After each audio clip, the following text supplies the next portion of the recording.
dari kelas R002 program studi kehutanan. Di sini saya akan membahas materi tentang flora dan fauna Indonesia untuk memenuhi tugas akhir semester saya dari mata kuliah biologi dengan dosen pengampu Bapak Ade Adriadi SSI, MSI, CIT. Flora dan fauna di Indonesia.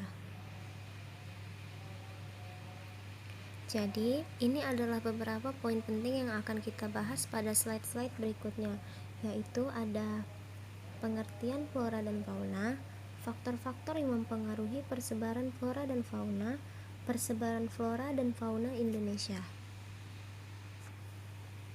Pengertian flora dan fauna. Flora adalah berbagai jenis tumbuhan dan tanaman yang ada di permukaan bumi. Sementara fauna adalah berbagai jenis hewan yang ada di permukaan bumi. Indonesia memiliki keanekaragaman flora dan fauna yang sangat besar. Bahkan, keanekaragaman hayati Indonesia termasuk 3 besar di dunia bersama-sama dengan Brazil di Amerika Selatan dan Zaire di Afrika. Faktor-faktor yang mempengaruhi keanekaragaman flora dan fauna di Indonesia yaitu 1. Iklim, 2. Tanah, 3. Relief atau ketinggian tempat. Mari kita bahas faktor yang pertama yaitu iklim. Iklim mempunyai pengaruh yang sangat besar terhadap persebaran flora dan fauna, terutama suhu udara dan curah hujan. Daerah yang curah hujannya tinggi memiliki hutan yang lebat dan jenis tanaman yang bervariasi. Contohnya di Pulau Sumatera dan Kalimantan. Sedangkan daerah yang curah hujannya sedikit banyak ditumbuhi semak belukar dan padang rumput yang luas. Contohnya Nusa Tenggara. Faktor yang kedua yaitu tanah. Tingkat kesuburan tanah merupakan faktor utama yang berpengaruh terhadap persebaran flora dan fauna. Tanah yang subur akan memberikan dampak yang baik bagi pertumbuhan tanaman. Selain itu, hewan juga akan lebih mudah menemukan makanan jika tanaman di sekitarnya subur dan berbuah lebat. Yang ketiga, relief atau ketinggian tempat. Ketinggian tempat di permukaan bumi dapat mempengaruhi suhu maupun tekanan udara pada suatu lingkungan. Hal tersebut menyebabkan perbedaan berbagai jenis flora dan fauna di dalamnya. Jung Hoon, seorang ilmuwan dari Jerman, membagi wilayah daratan menjadi 4 daerah sesuai kondisi suhu dan ketinggiannya. Tanaman hanya dapat tumbuh dan berkembang pada kondisi yang cocok dengan ketinggiannya. Persebaran fauna di Indonesia. Fauna Indonesia dikelompokkan menjadi 3 bagian, yaitu fauna asiatis, fauna peralihan, fauna australis.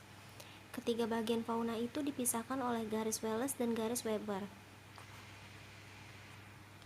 Fauna asiatis atau fauna Indonesia bagian barat mencakup wilayah Sumatera, Jawa, Bali, dan Kalimantan.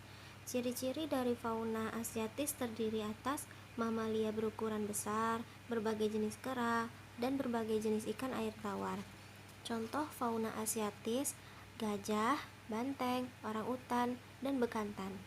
Fauna peralihan atau fauna Indonesia bagian tengah mencakup wilayah Sulawesi, Maluku, Timor, dan Nusa Tenggara.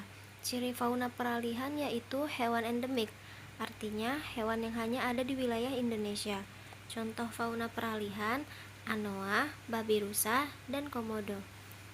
Dan yang terakhir, fauna australis atau fauna Indonesia bagian timur mencakup wilayah Papua, Halmahera, Kepulauan Aru. Ciri fauna australis terdapat binatang berkantung dan berbagai jenis burung. Contoh fauna australis ada kanguru, walabi, dan cendrawasih. Persebaran flora Indonesia. Berdasarkan kondisi lingkungannya, persebaran flora Indonesia dikelompokkan 4 jenis. Yang pertama ada hutan hujan tropis.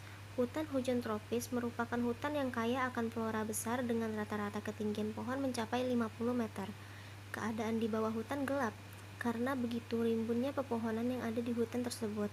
Hutan tropis merupakan hutan yang heterogen atau terdiri dari berbagai jenis pohon. Hutan ini tersebar di Sumatera, Banten, Kalimantan, Sulawesi, Maluku, dan Papua. Yang kedua adalah hutan musim tropis. Hutan ini tersebar di Jawa Tengah, Jawa Timur, dan Nusa Tenggara. Pada musim kemarau akan menggugurkan daunnya untuk mengurangi penguapan, atau dalam istilahnya disebut meranggas. Contoh tumbuhan hutan musim tropis yaitu jati. Berikutnya hutan bakau atau mangrove. Hutan ini tersebar di tepi-tepi pantai seperti pantai Kalimantan bagian selatan, pantai Sumatera bagian timur, Papua bagian selatan, dan lain-lain. Hutan bakau atau mangrove tidak terpengaruh iklim, tetapi dipengaruhi air laut. Hutan mangrove itu hutan yang sering tergenang oleh air laut dan merupakan tanah rendah di tepi pantai. Berikutnya yang keempat adalah sabana tropis. Sabana tropis merupakan padang rumput yang panas di daerah tropis, tersebar di Jawa Timur bagian timur dan Kepulauan Nusa Tenggara. Kesimpulan, flora dan fauna yang ada di Indonesia kehidupannya sangatlah bergantung dengan kondisi alam yang baik. Untuk mendapatkan kondisi alam yang baik, maka setiap manusia harus ikut serta dalam menjaga dan merawat habitat flora dan fauna. Dengan menjaga habitatnya, maka keturunan kita nanti masih bisa melihat flora dan fauna yang masih hidup saat ini.